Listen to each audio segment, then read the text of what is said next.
One, I'm 6 years old, and every morning I sit in front of my mom's antique armoire with 3 movable mirrors.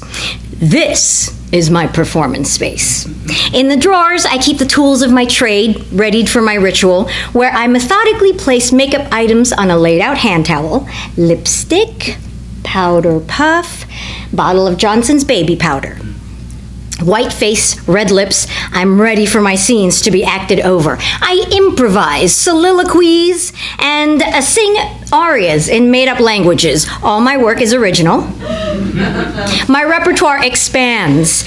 When Mom takes us to see the movie version of the musical Jesus Christ Superstar, I learned the entire soundtrack because I am in love with 3 things. 1, the music moves me in ways I do not yet have the vocabulary to describe. 2, Ted Neely, who plays Jesus. Oh yeah, Ted, with those piercing blue eyes. I don't know how to love him either. But he's giving me feelings. And not the kind you're supposed to have at 6 about Jesus. And 3, Yvonne Elliman, who plays Mary Magdalene, because her voice, right, is sweet, like honey, her performance is true, and because she looks like me. Oh, this is the first time I'm ever experiencing this. Someone up there looks like me. Now, while Ted Neely awakes my romantic, Yvonne Elliman awakes my dream. This is what I want to do, and I can do it. But before I can say it out loud, every other movie I watch, I don't see me. So no matter how much baby powder I put on my face, I can't make myself look like them. So my stay at the armoire ends. How many ages hence? Flash forward to 6th grade. Blessed Sacrament, when Miss Barberry, the most beautiful teacher in our school, assigns us these skits that have messages, like after-school specials. Mine is a 2-hander in which my character is torn when her friend is shoplifting at a department store. Now, the truth is, I'm actually more like the shoplifter than the friend in real life, so I'm playing against type. My character has this huge dilemma, and I love every second of those lofty 3 minutes in that scene. And when Miss Barberry waves me over at recess, puts her arm around me, and pulls me in so close that I am breathing in her gentle perfume, Anais, Anais, you're a very good actor. You're very real up there. You should be taking lessons, maybe even auditioning. This is big, because Miss Barberry, she is an actor. She's been on Simon and Simon. I mean, surely she knows what she's talking about, right? She reawakes my dream. I get a commercial agent, theatrical agent. I'm auditioning and auditioning and auditioning. But the truth is, it's 1983, and there's just not a lot of room for actors who look like me.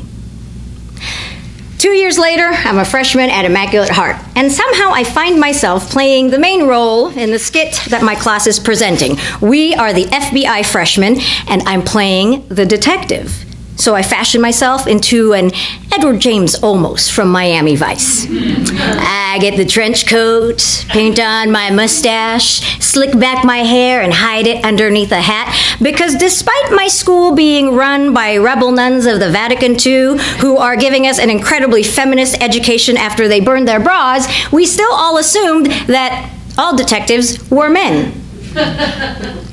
At the end of the day, English Lit and Shakespeare teacher Carmen Hill congratulates me. You were fierce. You commanded. It was almost like you disappeared and you were channeling, I don't know, some kind of Eddie James Olmos.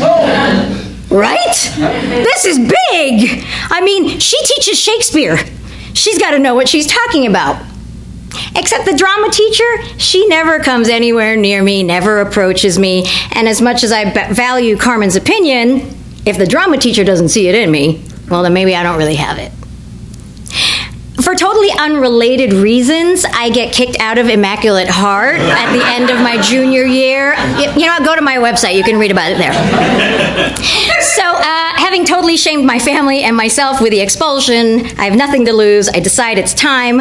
Why not just say what you've been wanting to say since you were 6? I sign up for Drama 101 at my new school, Glendale High.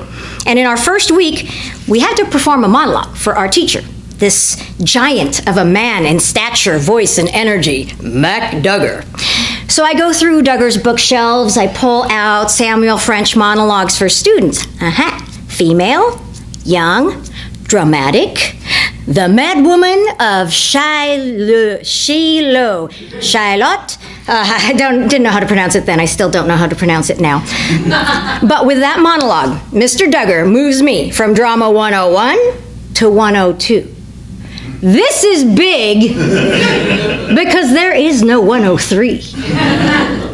Now, in my first year as a theater major at Glendale College, the head of the department, a small man with a very large mustache, leans into me as I sit in front of a makeup station. He talks to me through our reflections in the mirror to say, you know, you would be perfect to play Allée in Lion in Winter, except you look about as much like a French princess as I do.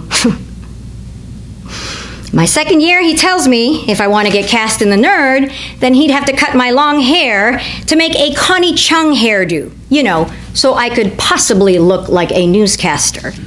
I start to say, are you frickin' kidding me, you racist bastard? But it comes out as, sure, I'll do it.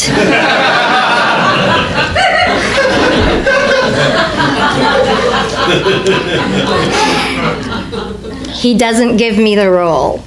He gives it to a blonde non-theater major, and he doesn't make her cut her hair. It's clear I need to get out of Glendale College, so I apply to Cal Arts, and I audition with Portia from Julius Caesar.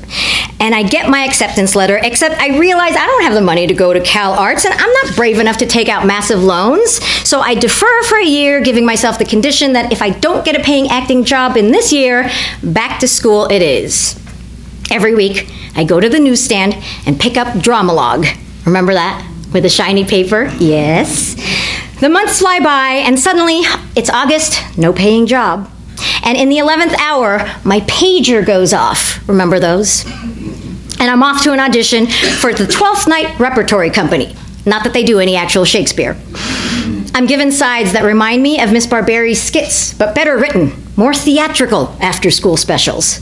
And I'm going into schools for these performances, educational theater.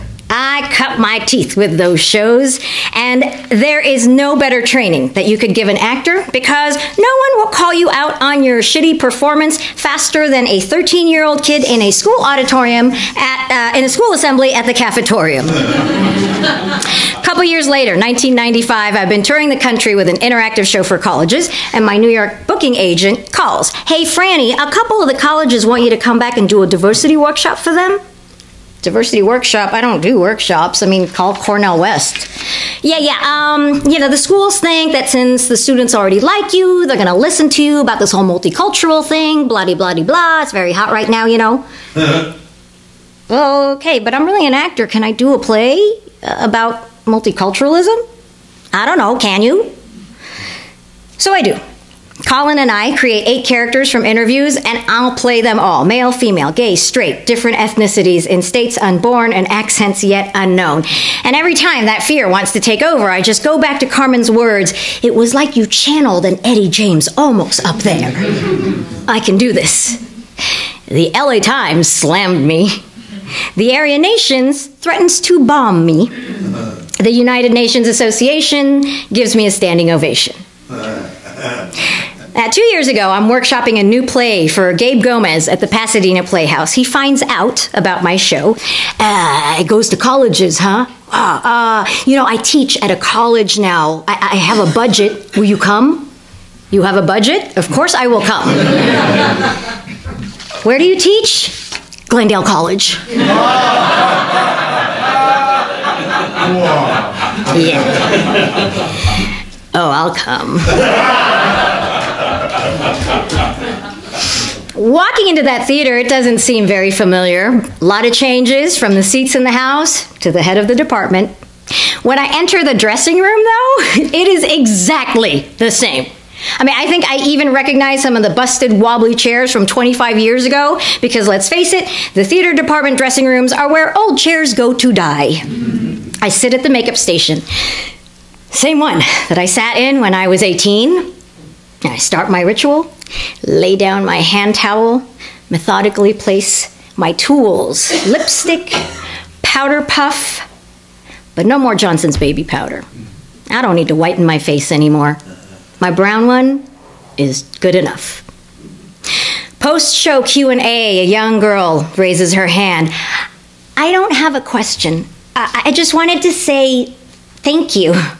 I'm Filipino-American, and I always feel invisible, you know. But then I'm watching you from here, and you're up there, and you look like me. It's like I feel like somebody finally saw me. Do you get that? Yeah, I get it. I totally get it. Thank you for sharing that with me, and thank you for reminding me. I gotta thank Yvonne Elliman, because she looked like us too. Thank you.